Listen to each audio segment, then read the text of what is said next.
Il est né un vendredi 13 et il a été déclaré mort 5 fois. Voici l'histoire la plus folle de la boxe, Johnny Tapia. 5 fois champion du monde, 1000 fois au bord du gouffre. Johnny Lee Tapia, né en 1967 à Albuquerque. À 8 ans, il voit sa mère se faire assassiner. Il pense son père mort. Mais en 2010, coup de théâtre, Jerry Padilla sort d'un pénitencier fédéral. Un test ADN confirme, c'est bien son père. Élevé par ses grands-parents, Johnny est dressé pour survivre.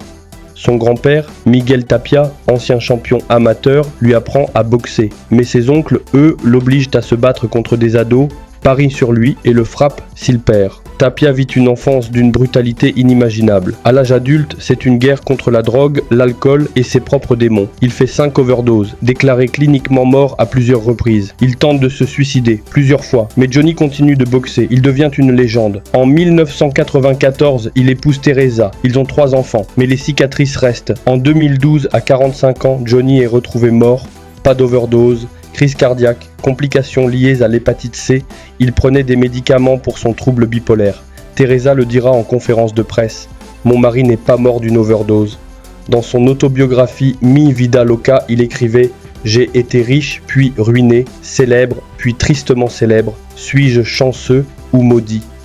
Johnny Tapia, c'était plus qu'un boxeur. C'était une guerre vivante, une tragédie magnifique. 13 ans déjà, ripé Johnny Tapia. Une vie, une légende, une leçon.